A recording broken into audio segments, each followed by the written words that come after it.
saya Anggi. Kali ini kita kedatangan narasumber yang luar biasa dan merupakan narasumber wanita pertama yang kita hadirkan di podcast Pemiksara. Kita sapa langsung. Halo Bu Wiwi. Halo Anggi, apa kabar? Baik Bu, bagaimana kabarnya Ibu? Baik, yang penting sehat. Puji Tuhan ya Bu. Di sini saya mau tanya beberapa mengenai jenjang karir yang sudah Ibu lalui. Yang pertama, bisakah Ibu ceritakan bagaimana pengalaman Ibu selama Ibu merintis karir di Astra? Saya di Astra cukup lama. Saya masuk di Astra tahun 91 sampai saya mencapai usia pensiun tahun 2020 yang lalu. Jadi ya itu merupakan artinya separuh hidup saya habiskan bersama Astra gitu ya. Dan sekarang puji Tuhan saya masih diberi kesempatan juga berkarya meskipun bukan sebagai eksekutif. Saya mulai di Astra sebagai manajer, waktu itu manajer keuangan dan ya kenapa saya bisa begitu lama di Astra? Karena Astra itu perusahaan yang sangat nyaman bagi saya, DCG-nya baik, semua kita di dalam seperti keluarga gitu ya, dan karena grup jadi banyak bisnisnya gitu ya, sehingga saya bisa dipindah-pindah. Mungkin saya salah satu orang Astra yang sering banget dipindah gitu ya, dan dipindahnya itu nggak selalu ke perusahaan bagus gitu, karena dulu sampai saya pernah protes ke Pak Teddy Rahmat, Pak, kenapa saya selalu dipindah ke perusahaan yang kayaknya harus diperbaiki, perlu dikembangkan. Tapi menurut saya itulah seorang leader ya, dia tahu kekuatan dan kelemahan saya. Dia bilang, kamu kalau saya taruh di perusahaan yang sudah mapan, sudah baik, kamu akan bosen. Tapi kamu nggak perlu takut, karena saya mengikuti kok apa yang kamu lakukan. Jadi saya berani taruh kamu di situ justru karena saya lihat kamu kuat di situ. Jadi buat pemiksarawan mungkin nggak usah takut lah kalau ditaruh di perusahaan yang mungkin kamu merasa kok perusahaannya nggak bagus gitu ya. Jadi itu justru sebuah proses kita untuk belajar. Yang penting kita tahu apa reasonnya bos kita, atasan kita melakukan itu terhadap kita. Nah, dari cerita Ibu tadi, sepertinya Ibu cukup sering untuk dipindah-pindah tempat kerja dan di bidang kerjanya juga berbeda-beda ya Bu. Dan gimana sih cara Ibu untuk mengatasi perpindahan tersebut? Yang dimana bidang-bidang tersebut kan mungkin ada yang tidak inline dengan latar belakang pendidikan Ibu sebelumnya. Nah, bagaimana Ibu cara mengatasinya? Yang pertama-tama tentu kita butuh sebuah soft skill yang disebut adaptif. Jadi ini sebuah soft skill yang menurut saya, menurut pengalaman saya ini sangat-sangat penting. Jadi bagaimana kita selalu mudah untuk beradaptasi pada satu lingkungan yang baru. Nah, yang kedua adalah kita harus cukup rendah hati untuk mau belajar. Dan kadang-kadang belajar itu bisa dengan tim kita yang sudah ada, ya anak buah kita gitu ya. Kita belajar dari mereka karena seorang leader itu, saya selalu mengatakan seorang leader itu memang dia harus jadi coach juga, tetapi yang lebih penting sebenarnya dia itu sebagai dirigen. Nah, kalau seorang dirigen itu sebenarnya kan tidak harus bisa menyanyi semua lagu, tidak harus bisa memainkan semua alat musik, tapi yang penting adalah dia yakin, dia percaya timnya itu bisa memainkan alat musiknya masing-masing dengan baik, dan dia bisa mengatur siap giliran mana yang harus memainkan alat musiknya dengan baik. Nah, itu membuat tercipta sebuah orkestra yang indah. Nah, buat saya seorang leader itu harus seperti itu. Jadi kita tahu kelebihan-kelemahan anak buah kita percaya mereka akan melakukan tugasnya dengan baik, sesuai dengan kompetensinya, dan kita tidak perlu malu untuk belajar dari mereka. Berarti kuncinya adalah percaya dengan tim ya, dan selalu belajar. Dan saya mendapat kabar bahwa Ibu juga sempat memimpin proyek jalan tol ya Bu. Yang mana seperti kita ketahui proyek jalan tol itu kebanyakan didominasi oleh kaum pria gitu. Nah, bagaimana Ibu mengatasi kondisi tersebut gitu? Ibu memimpin banyak sekali pekerja-pekerja pria ya, sebagai pemimpin wanita, bagaimana cara ibu mengatasi? Sebenarnya saya itu dibercandain sama teman saya, selama saya bekerja itu sebenarnya saya lebih banyak bekerja di dunia laki-laki karena saya masuk Astra juga di dunia otomotif. Saya 15 tahun menghabiskan waktu di otomotif dan waktu itu saya satu-satunya manajer perempuan di sana. Tapi saya nggak pernah merasa ripuh ya, maksud saya dengan keperempuanan saya gitu ya. Mungkin ini karena latar belakang keluarga. Jadi ayah ibu saya itu anaknya 5 perempuan 1 laki-laki. Kemudian saya anak sulung.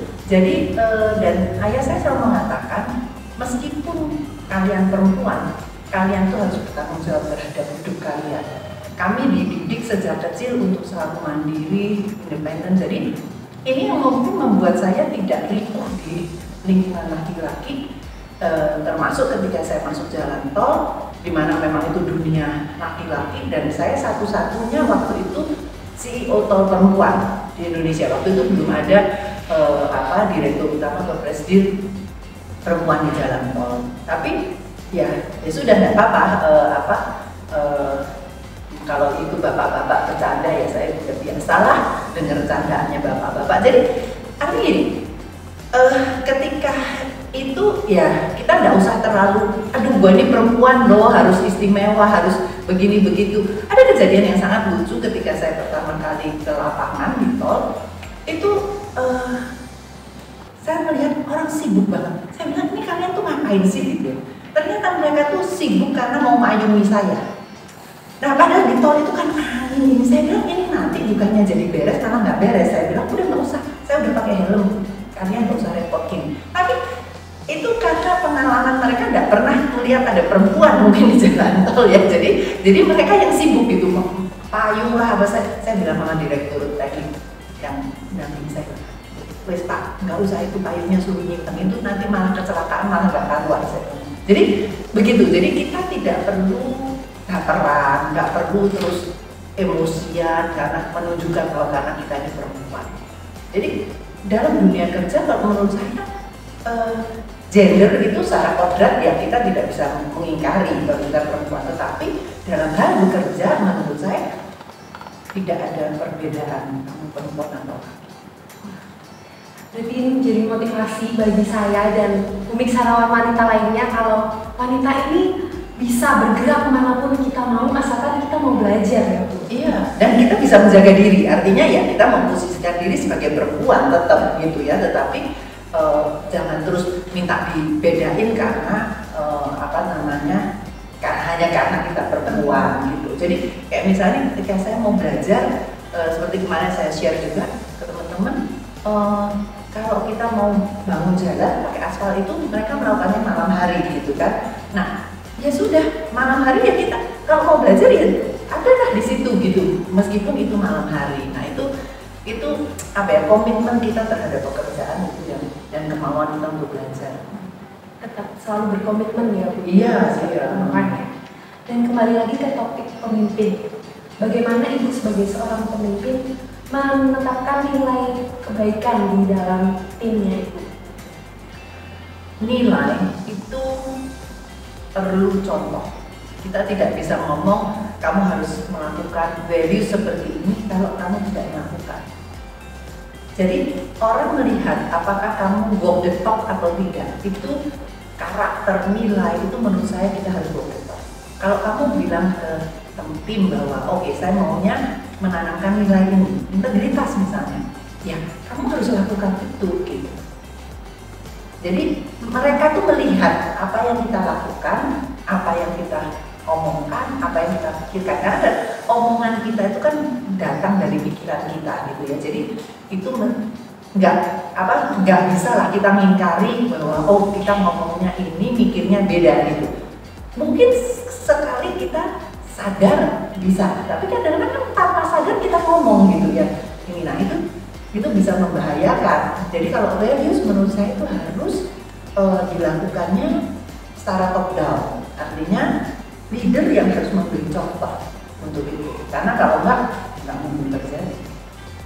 Berarti semua selalu harus diawali dari pemimpin itu sendiri ya. Untuk values vision itu dia. Baik itu. Kemudian apakah ibu sekarang sudah pensiun dari eksekutif di Astra? Sudah pensiun 6 tahun 2020. Apakah masih ada pencapaian lain yang sekarang masih ibu inginkan? Enggak sih ya, buat saya ketika saya memutuskan pensiun itu karena waktu itu saya pensiun karena saya ingin menemani mama saya, dan buat saya pribadi itu saat dimana saya bilang enough is enough gitu ya. Kalau kita namanya berkarir, kita bekerja, apalagi kalau kita senang dengan pekerjaan kita gitu ya, kita punya passion. Kalau bilang ibu udah selesai, saya pensiun terakhir sebagai CEO Jalan Tol Astra. Ketika itu kita sudah punya dari satu jalan tol, ketika saya masuk ke bisnis ini, ketika saya tinggalkan punya 7 ruas jalan tol. Kalau ditanya, ibu udah selesai? Belum, masih banyak mimpi tentang itu gitu ya. Masih saya baru juga mewujudkan salah satu mimpi saya, Astra Infra Solution. Tapi gini, kadang-kadang dalam hidup ini kan kita harus ada prioritas ya. Saat itu prioritas saya adalah saya ingin menemani mama saya ingin merawat mama saya, sehingga dan saya nggak tahu waktunya mama saya ini berapa lama. Mama saya sehat, by the way, sehat waktu itu, sehat walafiat, dan ya saya ingin menemani beliau aja gitu. Saya ingin merawat beliau. Jadi dan saya mengatakan, dan semua orang menganggap saya aneh ketika itu gitu ya, meninggalkan karir, meninggalkan pekerjaan untuk suatu reason. Tapi buat saya it's very personal, dan saya merasa bahwa enough is enough gitu. Jadi kalau sekarang ditanya apakah ada pencapaian lain yang ingin dicapai dari sisi pekerjaan, maksudnya pekerjaan dalam bidang kayak gitulah, karir ini menurut saya I'm done gitu ya, I'm done. Tetapi apakah dalam hidupnya ada sebenarnya saat ini saya lebih ingin punya me time lebih banyak. Jadi saya artinya gini, saya bekerja more than 30 years ya, sebelum di Astra, karena saya sudah bekerja. Saya bekerja dari tahun 485, so sampai 2020 almost 35 years, so it's enough for me. Dan semua anak-anak juga bilang, mah udah berhenti mikirin orang lain. It's time for you to think about yourself, enjoy yourself. Sekarang mama lakukan apapun yang ingin mama lakukan. So ya, pada titik ini sih saya hanya ingin, ya tetap sih saya ingin hidup saya tetap berguna bagi orang lain, bermanfaat. Tetapi saya juga ingin punya me time lebih banyak. Gitu. Menghabiskan waktu dengan cucu. Ya, ada apa yang mungkin selama ini nggak bisa saya lakukan gitu ya, bisa dilakukan. Kayak nanti mungkin Oktober, November saya pengen stay sama anak-anak saya di Eropa sama satu setengah bulan gitu. Mereka bilang, mah tinggal sama saya segini, saya ya oke. Itu nggak pernah saya lakukan dulu. Saya kalau nengok anak-anak ya paling lama 2 minggu gitu ya, seminggu. Ya. Baik, Ibu, jadi di Mimixara ini kita punya banyak sekali kaum muda yang akan baru saja mulai merintis karir mereka. Kira-kira dari Ibu, apa sih pesan untuk kaum muda yang baru akan mulai merintis karir mereka? Untuk para Mimixarawan yang akan merintis karir atau sudah mulai berkarir, pesan saya adalah hidup itu perjuangan. Ketika kita berziarah itu tidak mungkin kita berhenti berjuang, tidak mungkin kita berhenti belajar. Jadi jangan pernah takut menghadapi kegagalan. Kegagalan itu proses pembelajaran yang sangat-sangat berguna, sangat-sangat bermanfaat buat hidupmu kelak. Jadi jangan pernah putus asa ketika kamu mengalami kegagalan. Orang mengatakan kegagalan adalah kesuksesan yang tertunda. Menurut saya itu benar. Yang penting adalah kalian tahu kenapa kalian gagal. Yang penting kalian tahu kenapa ini terjadi. Nah, kalau kalian tahu itu dan kalian perbaiki itu, maka itu akan menjadi sebuah pembelajaran yang luar biasa buat hidup kalian. Jadi jangan pernah berhenti untuk mencari tahu apa passion kalian, karena kalau dalam kalian berkarir, kalian dan bekerja dimanapun itu, tanpa passion itu tidak akan jadi apa-apa. Kalian bisa berhasil kalau kalian betul-betul melakukan itu dengan hati. Kalian punya komitmen, kalian punya passion, sehingga kalian bisa mempunyai mimpi besar apa yang akan kalian lakukan. Be creative. Itu dalam dunia yang saat ini sering kali bukan sering, cepat sekali berubah, menjadi inovatif dan kreatif itu menjadi sangat penting. Dan yang terakhir, agile. Kalian harus betul-betul ulet dan lincah. Jadi tadi itu yang saya bilang, adaptif terhadap situasi kondisi yang kalian hadapi. Agile itu agak sulit sih terjemahan bahasa Indonesia yang tepat, tapi kira-kira begitulah. Being adaptif, being kreatif, being ulet gitu ya. Jadi kadang-kadang kita tuh harus men-stretch goal kita sendiri. Artinya kita kalau kayak karet itu mesti kita tahu ini batasan kita sampai seberapa nih kita bisa tingkat goal kita sendiri. Jadi itulah yang saya katakan, dalam dunia yang sering berubah ini juga kalian harus pegang values kalian, itu penting, karena tantangan, godaan itu semakin kalian nanti punya posisi yang semakin tinggi, kesempatannya semakin besar, tapi juga tantangannya semakin besar. Kalau nggak pegang values itu akan tergoda gitu ya, mudah tergoda. Jadi pertama, pegang values kalian dengan baik, tentukan apa sih tujuan hidupmu apa. Tujuan hidup ini pasti akan berkembang seiring waktu, tapi itu paling tidak saat ini kalian tahu. Kedua, temukan passionnya, jangan pernah menyerah, jangan pernah takut berbuat salah, karena kalau takut berbuat salah kalian tidak akan kemana-mana, dan being agile. Saya kira itu. Terima kasih Bu. Jadi sebagai seorang muda kita tidak perlu takut untuk memulai sesuatu yang baru, atau bahkan takut untuk membuat kesalahan ya Bu. Iya. Karena jika kita tidak salah, kita tidak belajar gitu. Karena kalau kamu diem, lebih baik kamu salah melakukan sesuatu, kamu tahu kalau ketika itu ternyata salah, daripada itu lebih baik menurut saya daripada kamu diem. Karena kalau kamu diem, ya kamu nggak tahu. Ya. Terima kasih banyak Bu. Sama-sama kita. Nasihatnya ada. Aduh, ini bukan nasihat, ini sharing aja. ini sharing lah buat teman-teman Bumi Sarawak.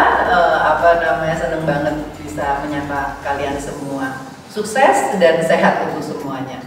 Baik, terima kasih Bu. Terima kasih Anggi. Iya, sama-sama. Sampai jumpa di Bumi Sarawak Podcast Leaders Talk lainnya.